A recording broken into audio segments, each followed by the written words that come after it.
नमस्कार। Graduation level पर अर्थशास्त्र का चयन करने वाले मैं ऐसे सभी विद्यार्थियों का स्वागत करता हूं जो अभी अभी एडमिशन्स लेकर आए हैं। ये वीडियो लेक्चर अर्थशास्त्र की पूर्व आवश्यक गणित ऐसे ही अर्थशास्त्र के उन विद्यार्थियों के लिए बनाया गया है जो अर्थशास्त्र विषय का चयन तो कर लेते हैं परंतु उन्हें गणित के संक्रियाओं से डर लगता है।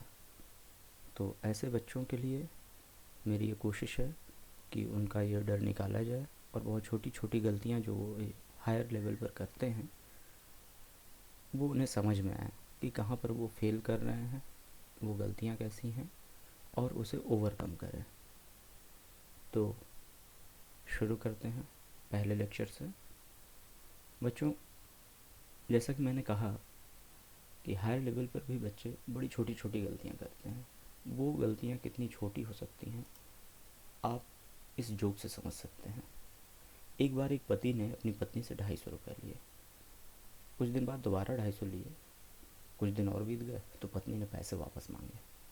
पति ने पूछा कितने, तो पत्नी ने एक हिसाब बना रखा था, लिख रखा था, और वो शीट जो यहाँ पर आपको स्क्रीन पर दिखाई गई है कुछ इस तरह से उसने यह हिसाब लगा रखा था और उसने पति को दिखा दिया। इसको देख करके तो पति के हार्ट फेल होते होते बचा। अब आप देखिए कि किस तरह से उसने 250 और 250 को जोड़ करके 4100 बना दिया है। Can you imagine. खैर, बाद में पति ने 400 रुपये वापस कर दिए। पूछा अब कितने बचे, पत्नी ने फिर अपना गणित दिखा दिया। तो देखिए यहाँ पर किस तरह से लिखा और बताया कि 100 रुपये शेष बचे। पति ने तुरंत 100 रुपये देकर अपना पीछा छुड़ाया, हिसाब बराबर, दोनों खुशी खुशी जीवन जी रहे हैं। पर एक बात देखिए, यहाँ गणित का कत्ल हो गया।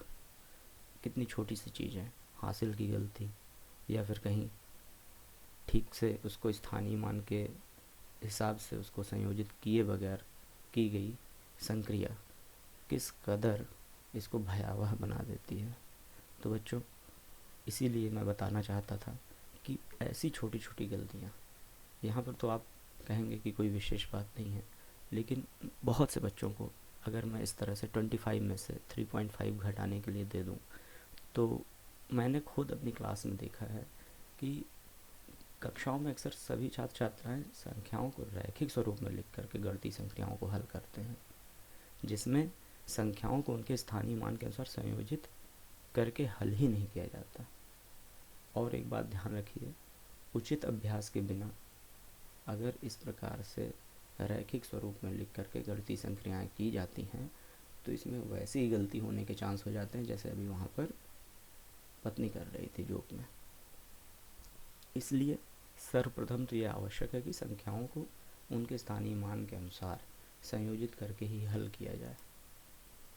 अब स्थानीय मान देखिए, स्थानीय मान का यहाँ सीधे से तात्पर्य है कि गणित में कोई भी संख्या जो होती है वह सिर्फ 10 अंकों से मिलकर के बनती है। डिजिट्स उसमें 0 to 9 यही डिजिट्स होते हैं, परंतु इन 9 या 10 डिजिट से कितनी संख्या, मतलब अनंत, उसको तो कहीं अनुमान ही नहीं लगाया जा सकता, बन सकती हैं।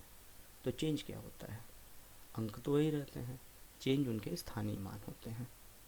और पूर्ण संख्याओं के लिए जो स्थानीय मान होता है, ध्यान रखिए कि वो स्थानीय मान सबसे दाएं के अंक से शुरू होता है और दाएं अंक का मान, स्थानीय मान जो उसका होगा वो इकाई होगा, और वहाँ से हर बायां जो अंक होगा वो उसके यानी दाएं वाले से 10 गुना बड़ा स्थानीय मान प्राप्त करता है। जैसे यहाँ पर 5 ऐसे 9 9 9 9 ये संख्याएं लिखी हैं। अगर इसको पढ़ा जाए तो ये क्या होगा, हम लोग ऐसे पढ़ते हैं ना, इकाई, दहाई, सैकड़ा, हज़ार, 10,000, यानी 99,999। यानी यह जो 9 है और जो इसके बाद के 9 हैं, जो भी सभी 9 हैं, क्या ये सभी बराबर हैं आपस में? अंक के रूप में देखा जाए तो 9 ही है, परंतु संख्या के रूप में देखा जाए तो नहीं। पहला जो है वो इकाई है, यानी 9 का मान यहाँ 9 ही रहेगा। दूसरा दहाई यानी उससे 10 गुना बड़ा, तो यह 9 नहीं 90 होगा। इसी क्रम में 10 गुना और बड़ा 90 से, तो ये 900, ये 9000 और ये 9 90,000, यानी हर बार 10 का गुणा। और ऐसे ही करते हुए आगे आप लाख, 10 लाख, करोड़, 10 करोड़, अरब, 10 अरब, खरब, ये जो आप पढ़े होंगे, है ना। हिंदी वाले जानते हैं कि कहाँ तक जाता है, पदम 10 पदम, इस तरह से बड़ी से बड़ी संख्याओं के बारे में बात की जाती है। खैर, पूर्ण संख्याओं में मुझे लगता है कि कोई ऐसा बच्चा नहीं होगा जिसे यह पता ना हो। दिक्कत कहाँ आती है? दिक्कत आती है दशमलव वाली संख्याओं के स्थानीय मान को लेकर के। दशमलव में होता क्या है, यह ध्यान से देखिए। दशमलव के बाद बाएं से दाईं ओर प्रत्येक अंक का जो स्थानीय मान होगा वो पिछले स्थान के 10वें हिस्से के बराबर हो जाएगा। वहाँ जो गुणन के बराबर होता था वह गुणन ना होकर यहाँ दशमलव के बाद हिस्से के स्थान पर, यानी 10 से भाग देना है। तो फिर देखिए, अगर यहाँ पर ये 5 9 ऐसे लिखे हैं तो सभी 9 आपस में बराबर नहीं होंगे। दशमलव के बाद का आप देखिए, जो पहला दशमलव के बाद 9 है, पहला अंक जो है उसका अगर स्थानीय मान देखें तो वो 10वां है, यानी 1/10 है, इकाई का 10वां।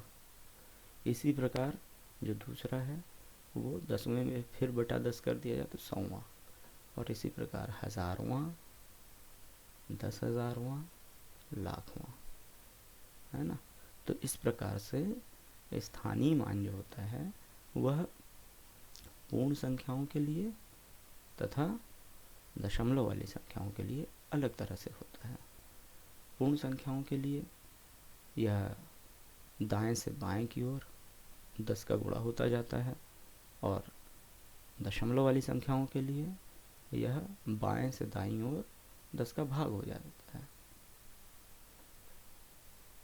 तो इस प्रकार से अगर हम इन स्थानीय मान को ध्यान रखें और गणितीय संक्रियाओं को करें तो गलती नहीं होगी। यानी अगर आपको 25 में से 3.5 घटाना है तो ऐसे रैखिक स्वरूप में मत लिखिए। सबसे पहले तो इसको इस प्रकार से संयोजित करने के लिए लिखिए। अब संयोजित करने में भी ध्यान रखिए कि इकाई के नीचे इकाई होना चाहिए। पर होता क्या, देखिए, अब यहाँ पर 25 में 5 इकाई है और 2 दहाई है, और अगर आपने उसके नीचे ऐसे 3.5 लिख दिया तो फिर ये गलत हो जाएगा। क्यों? क्योंकि 3.5 में जो इकाई है वो 5 नहीं है, वो 3 है। 5 तो 10वां हिस्सा है। तो इस प्रकार से अगर आप लिखेंगे तो ये तरीका ही गलत है और गलती होने के पूरे चांस हैं। आप इस तरह से लिख सकते हैं, लेकिन यहाँ पर भी देखिए गलती होने के चांस हैं। क्यों? क्योंकि इकाई के नीचे इकाई तो लिख दिया गया, लेकिन ऊपर की संख्या जो 25 है उसमें ना तो दशमलव है, ना उसके बाद कोई 10वां हिस्सा का स्थानीय मान पर कोई भी अंक है। तो इसलिए एक चीज़ ध्यान रखिए कि किसी भी पूर्णांक के बाद दशमलव अगर हम लगा दें और उसके बाद चाहे जितने जीरो बाईं ओर लगाते जाएं, उससे या दाईं ओर लगाते जाएं, उससे उस संख्या के मान में कोई परिवर्तन नहीं होता है। तो इस प्रकार से दशमलव लगा करके इधर चाहे जितना जीरो बढ़ाएं तो हम बढ़ा सकते हैं, यानी 25 की जगह हम इसको 25.0 लिख दें और 0 लिख दें।